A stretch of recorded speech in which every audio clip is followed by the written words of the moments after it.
Hello everyone. Good evening all of you. I am Dipesh Thakur, founder Business to Legal Patna and CA Gurukul Patna.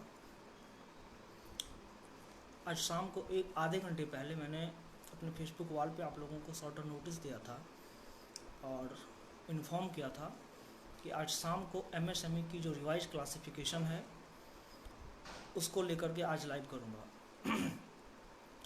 क्योंकि जब से lockdown हुई है, lockdown होने से लेकर के और अब तक central government as well as state government का भी, स्टेट गवर्नमेंट लास्ट फेज में है।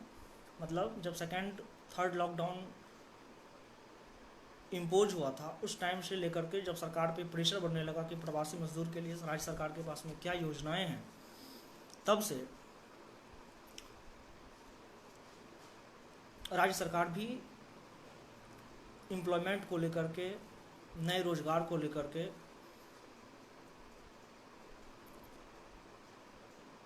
थोड़ी सी एग्रेसिव हुई है। तो आज के इस फेसबुक डिस्कशन का जो मेरा सब्जेक्ट था, मैं उस सब्जेक्ट को थोड़ा सा ब्रीफ करता हूं। पहले MSME, जैसे ही लॉकडाउन की जो ग्लोबल पैंडेमिक को लेकर के भारत में भी प्राइम मिनिस्टर ने जनता कर्फ्यू का अनाउंस किया और उसे सक्सेसफुली इम्प्लीमेंट भी किया, तो एक बात बड़ी कॉमन हुई और वो सत्य भी है कि business is the need of hours.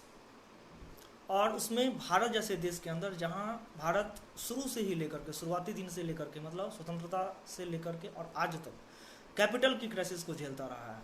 मतलब सरकार के लेवल पे भी जितनी पूंजी होनी चाहिए उतनी पूंजी की पर्याप्तता नहीं हुई है। आज़ादी से लेकर के आज तक का यही सिचुएशन रहा है इस देश में। तो जब आपको पता है कि भारत जैसे देश में प्राकृतिक संसाधन की तो पर्याप्तता है, प्रचुरता है, लेकिन जो फाइनेंस है, लिक्विड फाइनेंस है, जो मतलब in the form of capital हम कह सकते हैं उसको, तो वो कैपिटल की बड़ी कमी रही है। आज तक वही स्थिति है इस देश में। तो बड़े व्यापार, बड़े इंडस्ट्री की संभावनाएं तो बहुत कम है। कई इंडस्ट्रियां लगी भी, और खास करके मैं बिहार जैसे राज्य की बात करूं तो यहाँ पे कई सारी इंडस्ट्रियां लगी भी और वो चली गई। वजह जो भी रहे उस पर मुझे आज बात नहीं करना। बात मुझे ये करना है कि आज हम क्या कर सकते हैं। तो ड्यूरिंग लॉकडाउन टिल डेट एक चीज़ें जो आज तक कॉमन रहा और जिसपे सबसे ज़्यादा इम्फेसिस दिया गया, वो चीज़ था ministry of micro small and medium enterprises, जिसको लेकर के जिसके कंसर्न मिनिस्टर हैं आपके नितिन गडकरी। तो नितिन गडकरी साहब से लेकर के और हमारे ऑनरेबल प्राइम मिनिस्टर, इन्होंने इन चीज़ों पे काफ़ी ज़्यादा इम्फेसिस दिया, काफ़ी ज़्यादा जोर दिया कि MSME ही एक ऐसा सेक्टर है जो इंडिया के लिए बैकबोन साबित होगा और ये आपको इस ग्लोबल पैंडेमिक से, यह एक वैश्विक महामारी के समय में भारत को बचाए रखेगा और भारत को आगे ले जा सकता है। इवन कि आप ये कह सकते हैं कि जो अभी ग्लोबल पैंडेमिक है, इस ग्लोबल पैंडेमिक में भारत के लिए यह वरदान साबित हो सकता है। ये जो समय है, ये आपको क्या है कि मतलब जो हमारी समस्याएं हैं उसको मैं अवसर में ट्रांसफॉर्म करने का वास्तव में ये टाइम है इस देश के लिए। जिस तरीके से खास करके बिहार के परिप्रेक्ष्य में तो ये बहुत सत्य साबित होता है कि जितना माइग्रेट लेबर यहाँ से बाहर जाकर के, अन्य राज्य में जाकर के अपनी नौकरी और चाकरी कर रहे थे, वैसे लोगों के लिए तो वास्तव में यह एक बहुत बड़ा वरदान है कि जिस तरीके से सरकार और जो सरकार की एजेंसी हैं उनका जिस तरीके से सक्रिय है और सरकार की इतनी फोर्स है MSME को लेकर के, तो MSME ही एक ऐसा सेक्टर है जो भारत में और खास करके बिहार जैसे राज्य में जो यहाँ की पलायन की स्थिति है उसको रोक सकता है, और यह हमारा नीड ऑफ द आवर है। तो चर्चाएं तो हमेशा होती रही है, सरकार के द्वारा भी, मीडिया में भी चर्चा होती रही है, और मैंने भी लॉकडाउन के समय से भी चर्चा करता रहा। फेसबुक डिस्कशन के माध्यम से, फेसबुक लाइव के माध्यम से MSME को लेकर के हम लोगों ने चर्चा किया है। बातें ये हैं कि आखिर MSME क्या है। पहले इस MSME जो टर्म है, जो बार बार यूज होता है, डेली आप यदि अखबार खोलेंगे तो सुबह में आपको MSME से से संबंधित 5, 10, 20, 25 छोटे न्यूज, बड़े न्यूज आपको जरूर मिलेंगे अखबार में। टेलीविज़न खोलेंगे तो निश्चित रूप से एमएसएमई के बारे में चर्चाएं होगी, लेकिन हमें वास्तव में एमएसएमई क्या है, शायद बहुत सारे लोगों के ये कन्फ्यूजन है कि एग्जैक्टली क्या है एमएसएमई। सर इस पर थोड़ा सा मार्गदर्शन करें। कई लोगों का फ़ोन भी आया और उन लोगों ने अपनी जिज्ञासाएं व्यक्त की कि सर थोड़ा सा एमएसएमई को लेकर के आप ब्रीफ करें अपने फेसबुक लाइव के अंदर। तो मैं बता दे रहा हूँ, बहुत सारे लोग तो जुड़े नहीं हुए हैं, लेकिन बाद में भी जब आप सुनेंगे, जब हम ऑफलाइन हो जाएंगे तो भी आप सुन सकते हैं इन चीज़ों को, तो शायद आपके लिए लाभकर सिद्ध होगा। Micro medium small and medium enterprises, ये एंटरप्राइज है, ये इंडस्ट्री नहीं है। किसी भी इंडस्ट्री का पहली बात समझना आपको ये है कि बेसिकली एमएसएमई की मैं बात कर रहा हूँ, तो MSME is not a industry. MSME ये एंटरप्राइज या एक उद्यम है या एक उद्योग नहीं है। उद्योग और उद्यम में बहुत बेसिक डिफरेंस होता है। हर एक इंडस्ट्री के अंदर, जिस जिस इंडस्ट्री में आप काम करते हैं, हर इंडस्ट्री के अंदर ये 3 चीज़ें होती है, micro, small and medium enterprise. Large enterprise industry की बात मैं नहीं कर रहा, लेकिन किसी भी इंडस्ट्री के अंदर जो बिजनेस आज ऑर्गेनाइज हुआ, लेटर ऑन वह इंडस्ट्री के अंदर उसे, जो भारत का जो इंडस्ट्रियल डेवलपमेंट पॉलिसी है या आईडीआरए का जो नॉर्म्स है, उसके अकॉर्डिंग जब बिजनेस काफ़ी ऑर्गेनाइज्ड हो जाता है तो उसे आप इंडस्ट्री के अंदर उसे लाते हैं आप। वह इंडस्ट्री आपका, वो बिजनेस आपका स्पेसिफाइड बिजनेस माना जाता है, वो शेड्यूल्ड इंडस्ट्री के अंदर आता है। वो सब डिटेल की चीज़ें हैं, वो ज़्यादा नहीं समझना, बस इतना समझिए आप कि किसी भी ऑर्गेनाइज बिजनेस का 3 पहलू होता है और 3 तरीके से लोग उसमें ब्रॉडली इन्वॉल्व होता है। एक होता है आपका माइक्रो, दूसरा है स्मॉल और तीसरा है मीडियम। तो हर इंडस्ट्री के ये 3 कड़ी होते हैं, माइक्रो, स्मॉल और मीडियम, ये 3 कड़ी है। इस कड़ी को पहले वाले लॉ के अंदर हम लोग इन्वेस्टमेंट के बेसिस पे और मैन्युफैक्चरिंग और सर्विस, इसके बेसिस पे हम उसको क्लासिफाई करते थे। जैसे माइक्रो के अंदर क्या था, स्मॉल पहले वाले रीजन, मतलब 1 जुलाई 2020 से पहले की बात मैं कर रहा हूँ, 1 जुलाई 2020, इसी महीने के 1 तारीख की बात कर रहा हूँ। 1 जुलाई 2020 से पहले मैन्युफैक्चरिंग के लिए अलग क्लासिफिकेशन था, सर्विस के लिए अलग क्लासिफिकेशन था, और ये क्लासिफिकेशन 2 बेसिस पे किया जाता था। पहला था कि उसका इन्वेस्टमेंट का साइज क्या है, मतलब investment in plant and machinery and other equipments, वो उसके अंदर कितनी इन्वेस्टमेंट लगी है, इन चीज़ों को लेकर के हम उसकी क्लासिफिकेशन करते थे कि वो इंडस्ट्री, वो बिजनेस माइक्रो है, स्मॉल है या मीडियम है। तो वह पहले वाले रिजिम के अंदर क्या होता था, इन्वेस्टमेंट को लेकर के और टर्नओवर को लेकर के हम क्लासीफाई करते थे।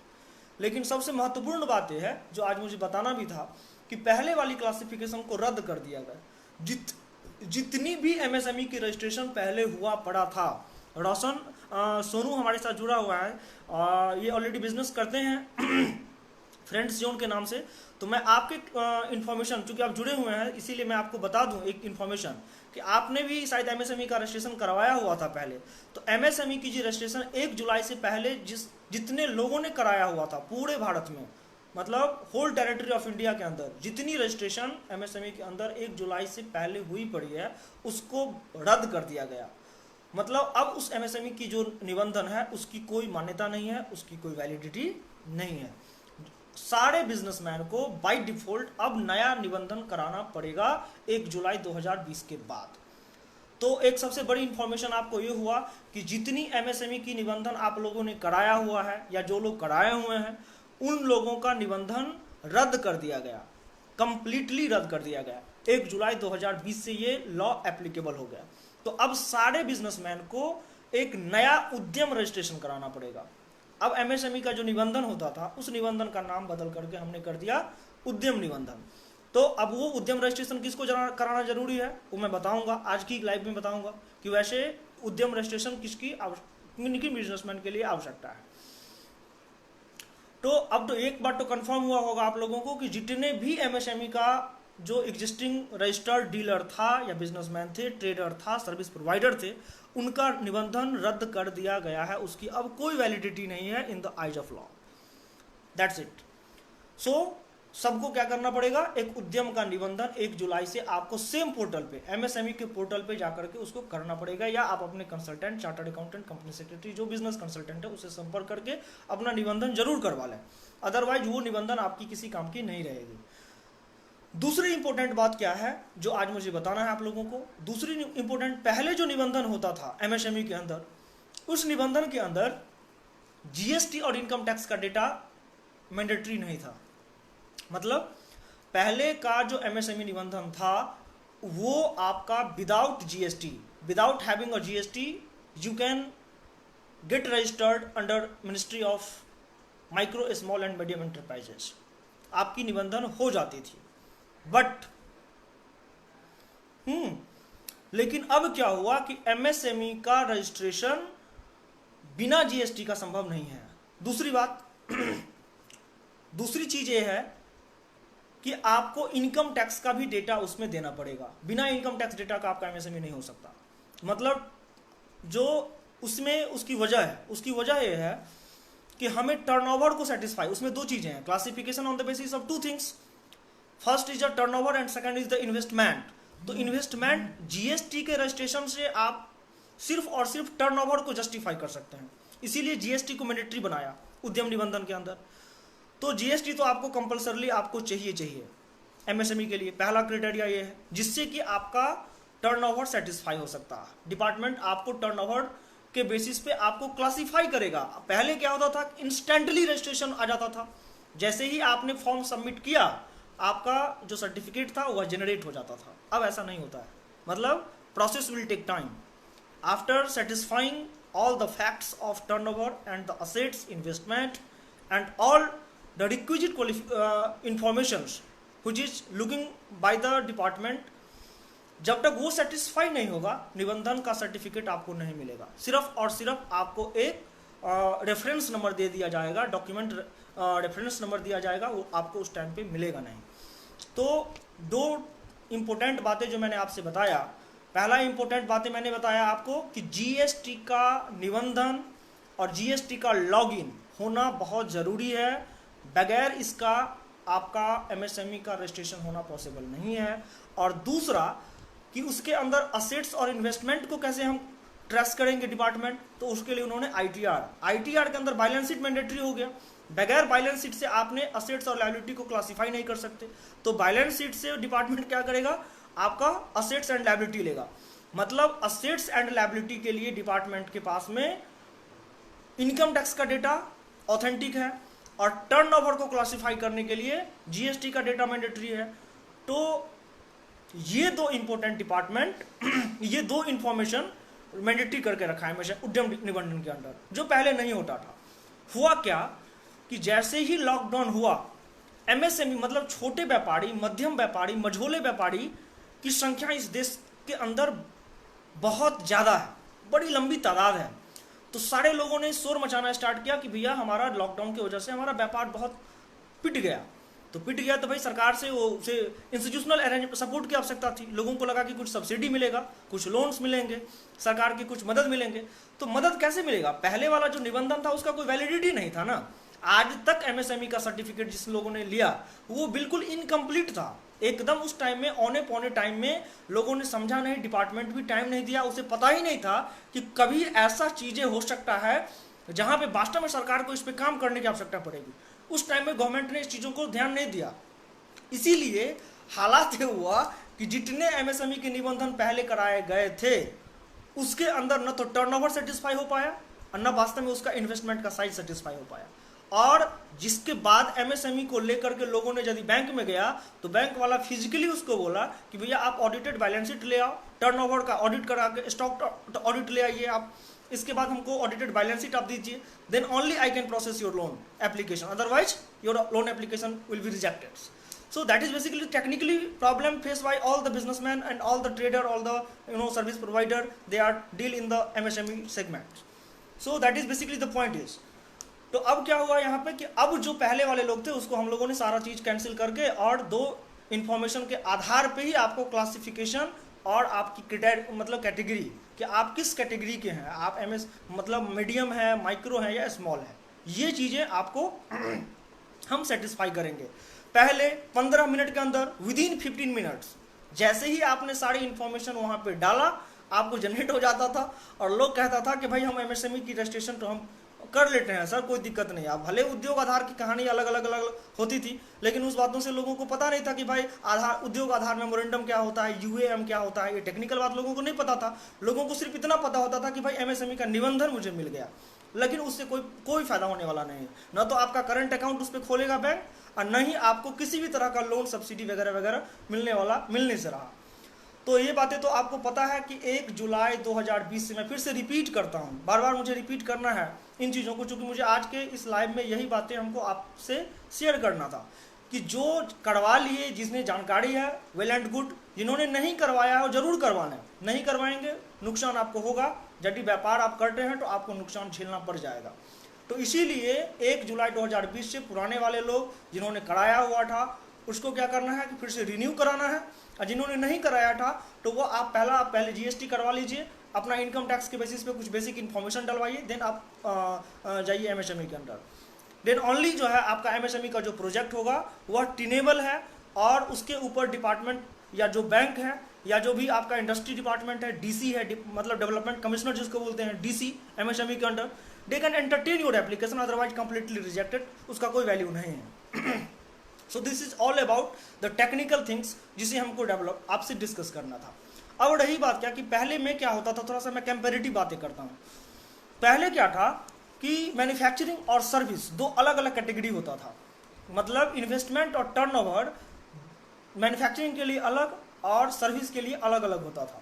लेकिन 1 जुलाई 2020 से जो नई स्कीम आई है उद्यम रजिस्ट्रेशन वाला, उसमें सबसे पहला चेंज क्या किया कि भाई मैन्युफैक्चरिंग और सर्विस दोनों को कंबाइंड कर दिया, दोनों को जोड़ दिया। मतलब आपको अलग अलग सेग्रेशन करने की आवश्यकता नहीं है, दोनों को अलग अलग क्लासीफाई करने की आवश्यकता नहीं है कि भाई मैन्युफैक्चरिंग है तो उसका टर्नओवर का लिमिट ये होगा या असेट्स इन्वेस्टमेंट का लिमिट ये होगा, सर्विस के लिए ये होगा। पहला तो ये हुआ कि मैन्युफैक्चरिंग और सर्विस के बीच में जो डैश था उसको हटा दिया, मतलब मैन्युफैक्चरिंग सर्विस के अंदर अब कोई डिफरेंसेस नहीं है। पहले जरा क्या होता था, एक बार आप समझिए थोड़ा सा।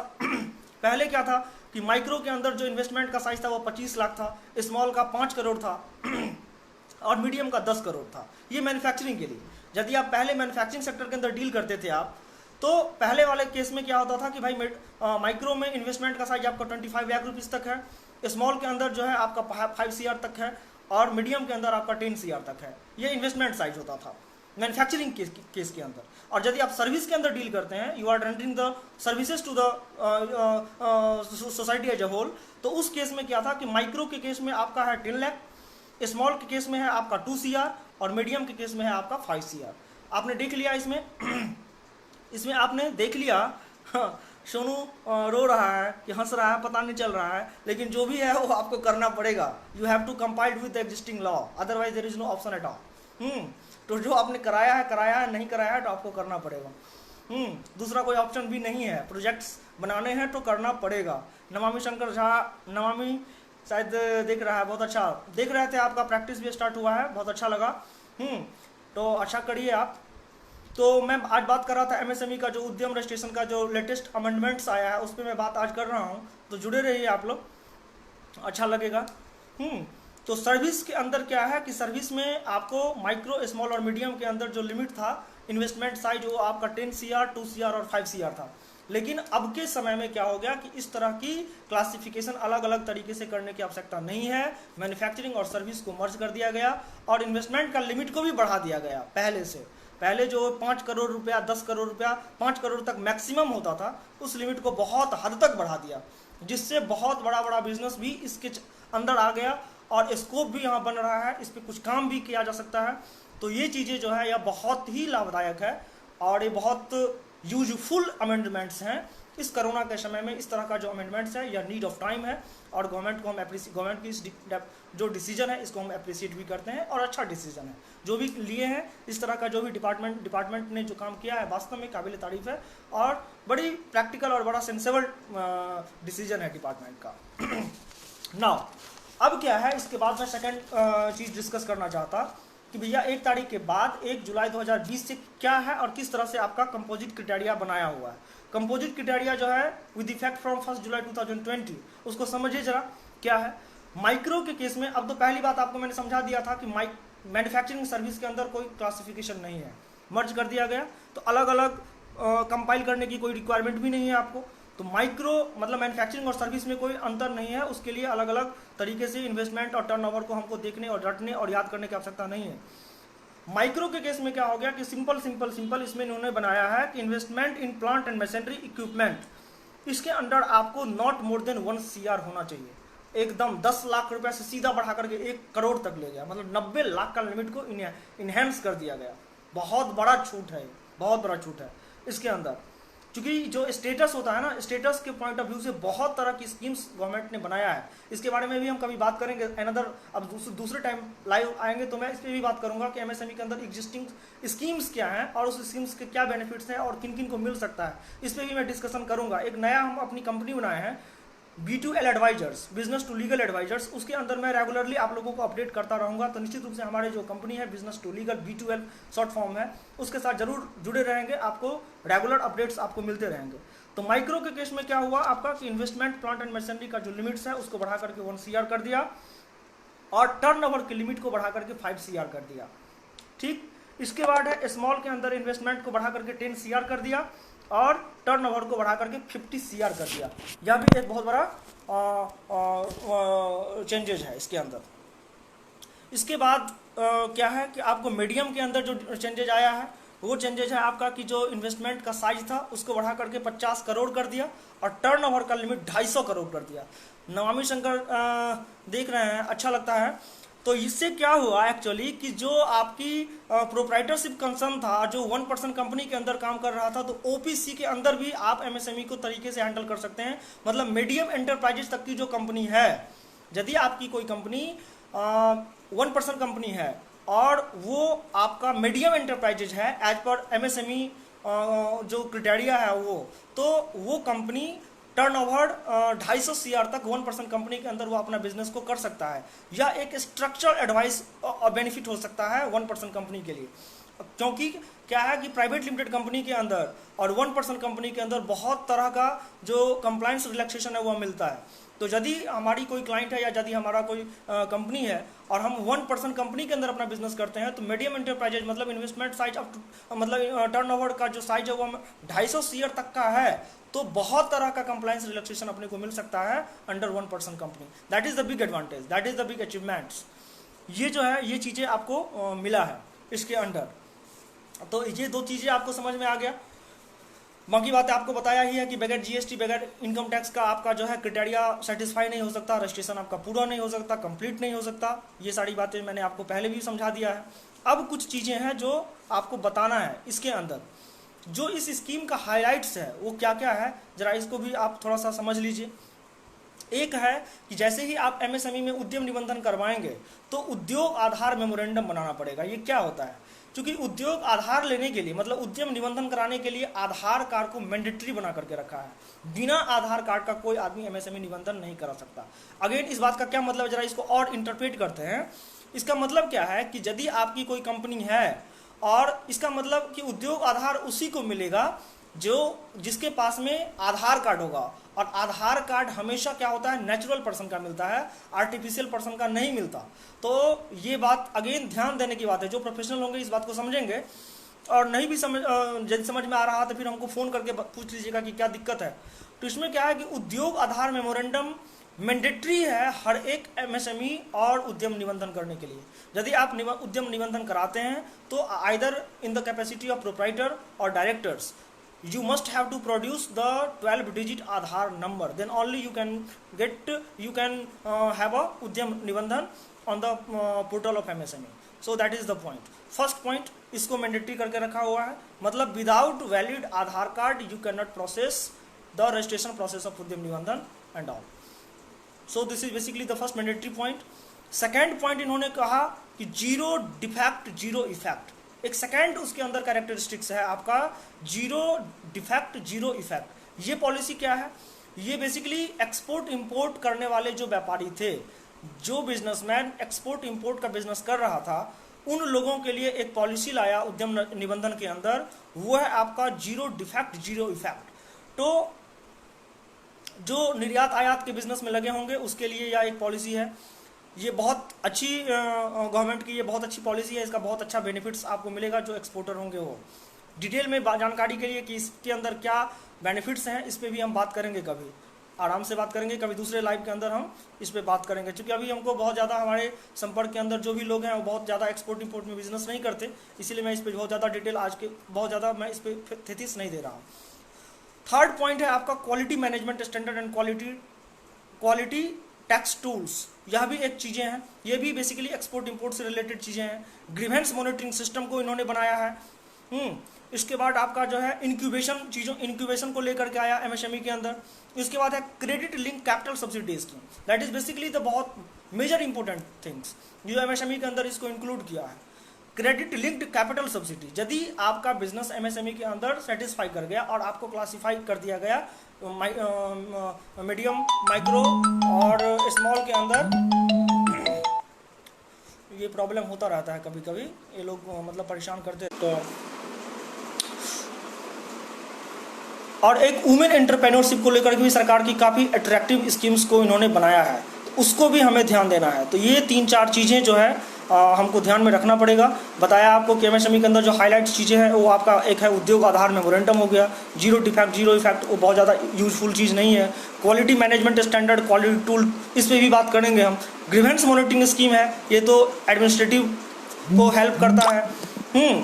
इसके बाद क्या है इंक्यूबेशन, ये भी आप लोगों की यूज की चीज़ नहीं है। बस इसमें जो इंपॉर्टेंट चीज़ें जिसपे मुझे बात करना है वो है क्रेडिट लिंक्ड कैपिटल सब्सिडी। इस पर मैं एक लाइव करूंगा, एक सेशन में लूंगा और बहुत अच्छे तरीके से मैं इस चीज़ों को समझाऊंगा कि क्रेडिट लिंक्ड कैपिटल सब्सिडी क्या है और इसको किस तरीके से आप यूज कर सकते हैं अपने व्यापार के अंदर। यहाँ बहुत सारे लोग प्रैक्टिशनर हैं, लेकिन क्या है कि 90% जो लोग यहाँ प्रैक्टिस कर रहे हैं, कंसल्टेंसी दे रहे हैं, एमएसएमई को बहुत बेहतर तरीके से नहीं जानते। और यही वजह है कि यहाँ पे जो लोग एमएसएमई के अंदर व्यापार कर भी रहे हैं उसको वह लाभ नहीं पहुँचा पा रहे हैं। ऑनेस्टली स्पीकिंग कहते हुए अच्छा नहीं लगता, लेकिन मैं बता रहा हूँ आपको कि मोर देन 90% लोग यहाँ पे प्रैक्टिस कर रहे हैं, कंसल्टेंसी का काम कर रहे हैं। और उन लोगों के साथ प्रॉब्लम ये है कि एमएसएमई को बहुत अच्छे तरीके से समझ नहीं रहे हैं। इसीलिए जब भी वो लोन अप्लाई करते हैं या प्रोजेक्ट बनाते हैं, प्रोजेक्ट को डिजाइन करते हैं, तो लोन एप्लीकेशन तैयार करते हैं, तो वहाँ पे इतनी सारी टेक्निकल चीज़ें होती है और उसको वो एड्रेस नहीं करते, रिड्रेस नहीं करते और डायरेक्टली वो बैंक को सबमिट कर देते हैं। इस वजह से कल भी मेरी बात हो रही थी, नाबार्ड में पटना गया था और भी हमारे बैंकर्स फ्रेंड्स वगैरह से जो लोन ऑफिसर होते हैं उन लोगों से मेरी बात होती रहती है हर बैंक में। तो वो लोग हमको ये बातें बताया कि बड़े इनकम्प्लीट एप्लीकेशन यहाँ आता है। इवन कि जो लोग प्रोजेक्टेड एस्टिमेटेड बना के भी देते हैं पीएसबी के थ्रू, उसके अंदर इतनी टेक्निकल डिफेक्ट्स होता है कि वो बैंक में जाकर के बैंक वाले उसे नहीं प्रोसेस कर पाते हैं। जो क्वेरीज होती है उस क्वेरीज को सॉर्ट आउट नहीं कर पाता, सिर्फ और सिर्फ उसको बना करके डाल दिया कि ठीक है भैया ये लो अपना एस्टिमेटेड प्रोजेक्टेड और हो गया, बात खत्म। तो थोड़ा सा क्लाइंट की भी इग्नोरेंस है, वो भी चीज़ों को समझ नहीं पाते। खैर उसको तो उतना नॉलेज है ही नहीं, लेकिन फिर भी जो लोग एमएसएमई के अंदर यहाँ पे हैं और उनको वास्तव में व्यापार, बहुत सारी स्कीम्स हैं भैया और आपका बेनिफिट्स हो सकता है। मैं बता रहा हूँ आपको, ईमानदारी से कह रहा हूँ। और लॉकडाउन जब से हुआ है तब से मैं आप लोगों से फ्रिक्वेंटली आप लोगों से मैं बातचीत करता रहता हूँ over the phone, over the Facebook lives and all. तो मैं आपको ये बता रहा हूँ कि एमएसएमई एप्लीकेशन तैयार करना बड़ी सावधानी की चीज़ है, सावधानी से इसे करना है। और यदि आपने तरीके से और बड़े एक्सपर्ट का यदि आपने सहयोग लिया है और एक्सपर्ट के थ्रू यदि आपने लोन एप्लीकेशन को प्रोसेस करवाया है, तो चांसेस ऑफ जो डिसवर्सल है लोन का वो बहुत आसान हो जाता है और वो होगा, 100% होगा। खास करके अप्रूवल जिसका हुआ है लोन का, लोन अप्रूवल होने के बाद डिसबर्सल हो जाता है, प्रोवाइडेड की डॉक्यूमेंटेशन और जो उसकी क्वेरीज होती है डिपार्टमेंट को, उसको रिट्रेस करने वाला एक कॉम्पिटेंट प्रोफेशनल चाहिए। यदि कॉम्पिटेंट प्रोफेशनल यदि डिपार्टमेंट से नेगोशिएट नहीं कर रहा है, उसको समझा नहीं रहा, तो फिर मुश्किल है, फिर वो लोन थोड़ा सा मतलब लंबा खिंच जाएगा। तो इन चीज़ों को आप लोग ध्यान रखिएगा कि जहाँ भी जैसे भी जिनसे भी आप लोग काम करवा रहे हैं, थोड़ा सा आपको अपने भी मतलब एक्टिव होना है, उन चीज़ों को समझना है। सो ये सब अब जो चीज़ें हैं वो मैंने आपको बताया है। बाकी फिर भी हम MSME का जो ये सीरीज है वो मैं चलाता रहूँगा। मैं कभी कभी जो इंपॉर्टेंट चीज़ें हैं उसमें मैं बात करता रहूँगा। बाकी भी आप लोगों का कोई व्यक्तिगत समस्याएं होती है, कभी भी कोई सवाल रहता है, तो फेसबुक का जो पेज है मेरा कुमार दीपेश या दीपेश कुमार वाला जो पेज है, या बिजनेस टू लीगल जो मेरा एक बिजनेस पेज है जहाँ पे मैं एक्टिव रहता हूँ, तो वहाँ पे आप अपनी क्वेरीज हमें डाल सकते हैं। निश्चित रूप से मैं उसको रिड्रेस करूँगा और सपोर्ट करने की कोशिश करूँगा। Thank you very much.